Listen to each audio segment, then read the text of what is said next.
Everybody asking how we doing, say we good. Don't need no one to tell me how to live just like they would. It ain't their business, but they in it, I don't know why. Revolved around my life after I found another.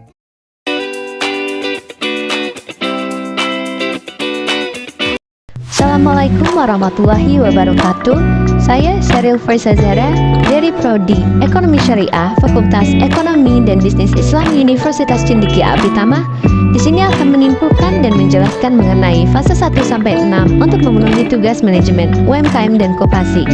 Baik, pada fase yang pertama ada cari makan atau fase survival, di mana Anda pertama-tama harus membuat sistem layanan yang biasanya dimulai dari mendapatkan pelanggan yang memang mencari produk tertentu. Lalu selanjutnya pasti ada margin, keuntungan dari setiap transaksi dari produk yang Anda kerjakan. Karena perusahaan masih bersifat seadanya, maka semua ini dikerjakan sendiri.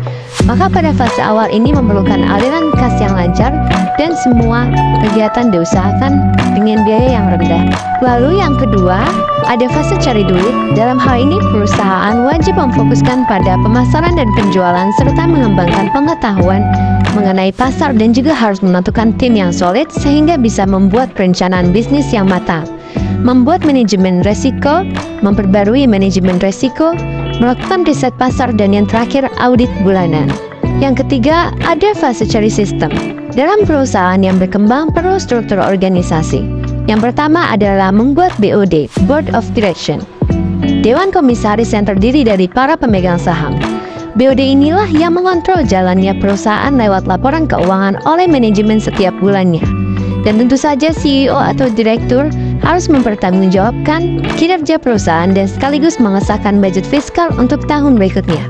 Lalu ada manajer perusahaan yang bertugas menerjemahkan rumusan dari CEO supaya bisa dikerjakan oleh karyawan. Lalu membuat deskripsi kerja untuk menjelaskan masing-masing fungsi jabatan. Lalu yang terakhir menghidupi visi misi dan budaya perusahaan sehingga perusahaan memiliki cita-cita, nilai, dan tujuan. Lalu yang keempat, ada cari orang atau talent building.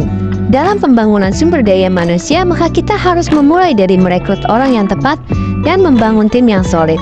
Sementara mengapa banyak perusahaan tidak mendapatkan orang yang bertalenta untuk perusahaan? Dikarenakan yang pertama, hanya selalu mencari orang kepercayaan yang mana hal ini tidak sama sekali membangun masa depan perusahaan. Yang kedua, budaya rahasia, di mana perusahaan takut untuk memberikan informasi kepada karyawan karena takut untuk diketahui publik. Hal inilah yang menyebabkan perusahaan tidak akan maju. Fase yang kelima ada ekspansi melalui sinergi. Ekspansi merupakan suatu kegiatan yang dilakukan perusahaan untuk meningkatkan profit. Pertama, membuka cabang baru untuk perluasan bisnis di mana ada beberapa hal yang perlu diperhitungkan. 1. Kestabilan. 2. Dikelola oleh orang yang kompeten. 3. Lokasi tidak terlalu jauh. 4. Strategi bisnis harus tertulis jelas. Lalu ada franchise untuk memproduksi ataupun menjual merek dari pemiliknya. Yang terakhir ada kerjasama untuk membangun bisnis yang lain.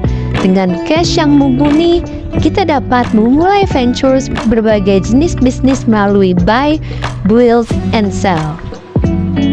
Lalu yang terakhir ada fase ke-6, yaitu menikmati hasil.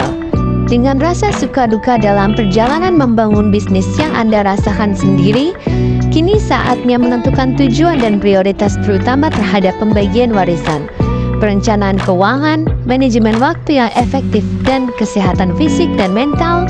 Maka dalam hal ini ada beberapa penerapan manajemen dalam membantu menikmati hasil bisnis. Yang pertama, perencanaan yang matang. 2. Pengorganisasian yang efisien. 3. Pengawasan dan pengendalian. 4. Pengembangan karyawan. 5. Pemantauan dan evaluasi. 6. Inovasi dan perubahan. 7. Pemahaman atas pasar. Dengan memperhatikan hal ini, maka Anda sudah berada dalam kondisi finansial yang cukup hingga akhir hayat.